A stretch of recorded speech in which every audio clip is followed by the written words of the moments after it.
It might not be the first place you think of when you visit London, but Fitzrovia holds a lot of very cool surprises.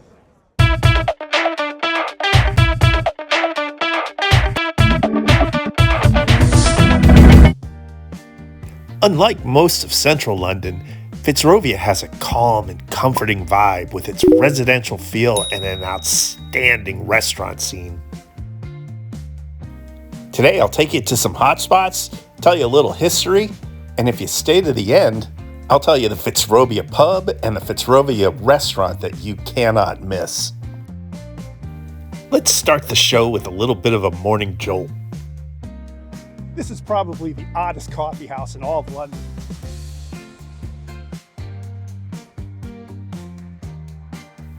The Attendant is a coffee house that's converted from an authentic Victorian-age public toilet. The quirky decor and seating on the actual porcelain fixtures makes for a very unique experience. So does anybody ever tell you your coffee tastes like No, I never had that. To be fair.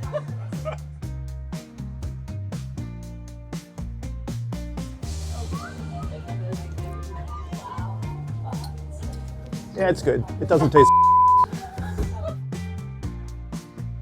Now on to a very pleasant and historic Fitzrovia site. This is Fitzroy Square. Charles Fitzroy, the second Duke of Grafton, gave Fitzrovia its name.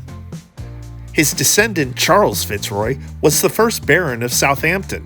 He was responsible for developing the area for London's aristocracy. Eventually, the aristocracy moved from this area to the more affluent places like Kensington, Chelsea, and Mayfair. And Fitzroy Square became a little bit more bohemian.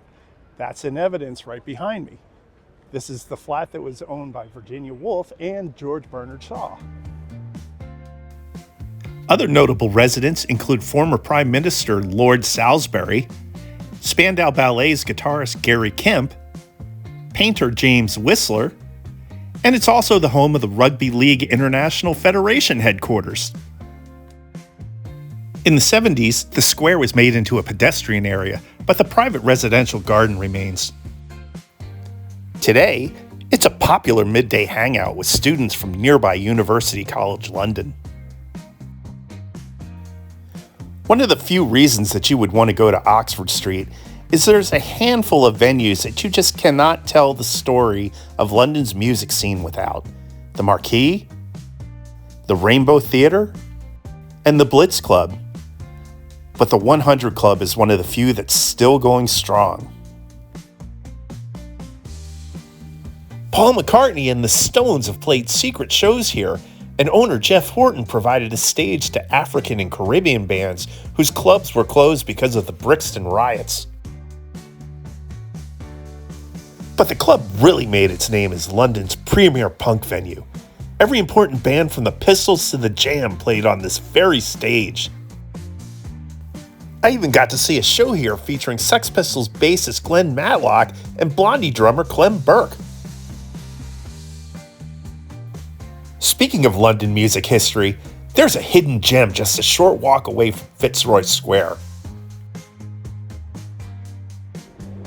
In the early 80s, London's punk rock scene was burning out, but that opened the door for a new evolution. This is number 65 Warren Street, and this was the squatter home of Stephen Strange, Boy George, Marilyn, all the people that made the New Romantics the biggest thing in rock music in the 80s. This collaboration of highly creative minds produced music that was a crucial bridge between punk and the synth-fueled London new wave scene. But anybody from London can tell you what Fitzrovia is really famous for. Built in 1964, the BT Tower was England's main communications hub. You can see it from just about anywhere you are in Fitzrovia.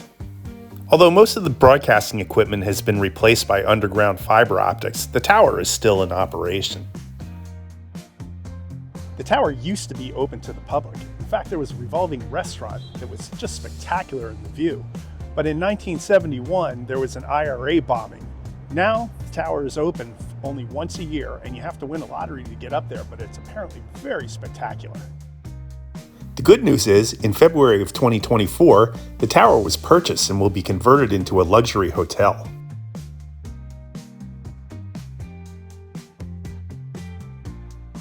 When I heard there was a cartoon museum in London, I immediately thought of Daffy Duck and The Simpsons, but I was a little off on that one. This museum has an extensive collection of original newspaper and magazine cartoons. Many are political, so you really get a sense of history as you take in the collection. And I love the spitting image puppet and the workshop, where you can make your own cartoons. But the Cartoon Museum isn't the only unusual museum in Fitzrovia. There's the Grant Museum of Zoology. And Pollock's Toy Museum, which is unfortunately temporarily closed. Of course, there's the British Museum, but that's across the border in Bloomsbury, so that will not be part of this video. When you talk about Fitzrovia, you need to talk about the amazing pubs and restaurants. From sidewalk cafes to sophisticated afternoon tea, local Londoners swear by this culinary goldmine. Fitzrovia's high-end restaurants like the Berners Tavern, Clipstone, and Lisboeta are often featured in top London restaurant lists. Though I'm not sure if I'd go to a restaurant on Tottenham Street. Seems like a place you'd likely choke. And you might not believe this, but some consider the Indian YMCA the best Indian restaurant in the city. And of course, there's the beautiful Circolo Popolare. From the eye-popping interior to the highly rated Italian food, this is Fitzrovia's must-visit eatery. You might even spot a celebrity like John Legend, Kate Moss, or Mick Jagger, known Circolo patrons. But there's a specific restaurant that I need to visit. I'm a former Hong Konger, a current Londoner, but I will always be a Philadelphian. So sometimes you just gotta have a cheesesteak, and the best place to get it is here at Passyunk Avenue. Like most big international cities, London has a large American expat community. But this might be the most specific expat spot I've ever seen. Oh boy.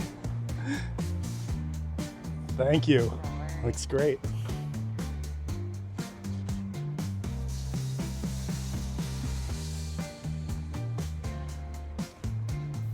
If you have any connection to Philadelphia, or if you just want a perfect cheesesteak, make sure you visit Passyunk Avenue. Well, we've seen a lot and had some great food. It's winding down. Please, sir, I want some more. More? Okay. This is the former site of the Strand Union Workhouse on Cleveland Street. Through some clever deduction, historians believe that this was the site of the workhouse that inspired Charles Dickens to write Oliver Twist. One clue for those historians is this house. It's at 22 Cleveland Street, and it was a former home of the Dickens family. It's only a few meters up the road from the workhouse. Okay, now for one last stop. One of my favorite pubs in London. Just look at the wood and stained glass interiors of the Champion. Thank you for watching. I hope you enjoyed our little trip through Fitzrovia. Very historic and charming little place. If you got something out of this, please like, share, subscribe, and definitely comment. It really turbocharges that algorithm. Cheers.